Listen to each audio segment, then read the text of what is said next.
করে নিয়েছি পোস্ত। খুব সহজ একটি রেসিপি, ডাঁটা পোস্ত। এখন ডাঁটা খুবই পাওয়া যাচ্ছে, আর আমরা বাঙালিরা পোস্ত খেতে ভীষণ ভালোবাসি।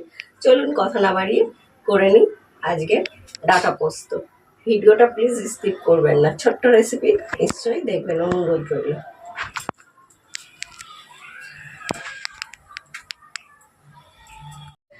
নমস্কার বন্ধুরা, আমি মৌসুমি চলে এসেছি হেসেলে একটা ছোট্ট রেসিপি নিয়ে। এখন গরম পড়েছে, কে কেমন আছেন বলবেন।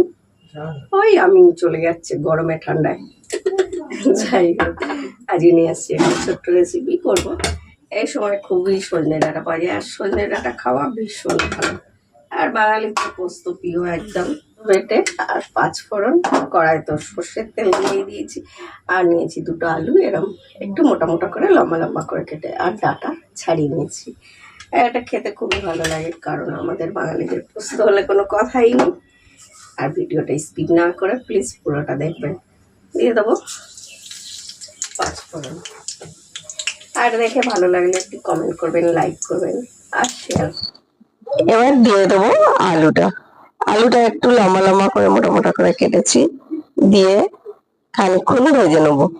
আলুটা ভেজে নিলে খেতে পোস্তটা খুব টেস্ট হয়। আর আমরা বাঙালিরা পোস্ত হলে কোনো কথাই নেই, এর সঙ্গে যদি হয় টক ডাল, দুপুরবেলা খাওয়াটাই জমে যায়। কারা কারা পোস্ত ভালোবাসেন নিশ্চয়ই কমেন্ট করে জানাবেন একটুখানি।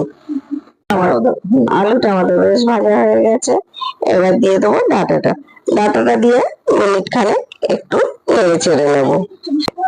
দিয়ে দেবো স্বাদ মতো নুনটার পরে এবার নুনটা দিয়ে এবার দেবো কাঁচা লঙ্কা বাটা, পাকা কাঁচা লঙ্কা।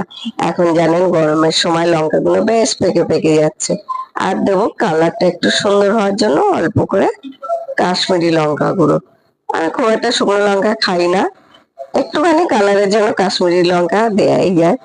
আর দেবো পোস্ত বাটা, বেশ কিছুটা পোস্ত বেটে নিয়েছি, আর পোস্ত বাটার জলটা একটা আলাদা বাটিতে রেখেছি, সেইটাই দিচ্ছি। আবার ভাববেন না সাদা সাদা জলটা কি অন্য কিছু না, পোস্ত বাটার জলটাই দিয়ে দিলাম। দিয়ে একটু নেড়ে চেড়ে মিশিয়ে আর একটুখানি জল দিয়ে আমরা এবার দিয়ে দেবো একটু হলুদ।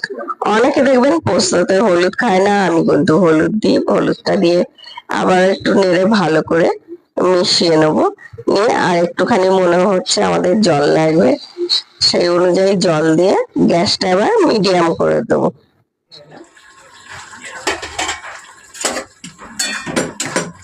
এখনো বেশ জল জল রয়েছে, আর একটু সেদ্ধ হবে। এই সময় আমরা গ্যাসটা বাড়িয়ে দেবো, আর কমিয়ে রাখা। আলুটা বেশ সেদ্ধ হয়ে গেছে 80%।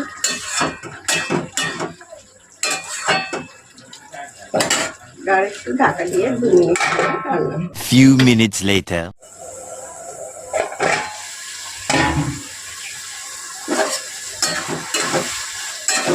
বেশ দিয়ে গেছে জলটা, আর আমাদের পোস্তটাও হয়ে গেছে। দেখতেই পাচ্ছেন আলু গলে গেছে, আর ডাটাও নরম হয়ে গেছে। দেখুন, যার জন্য যারা দেখছিলেন অনেক অনেক ধন্যবাদ। সবাই সুস্থ থাকবেন, ভালো থাকবেন, সাবধানে থাকবেন। আবার ফিরে আসবো অন্য কোনো সময় অন্য কোনো রেসিপি নিয়ে। সবাই কাছে এখনকার মতো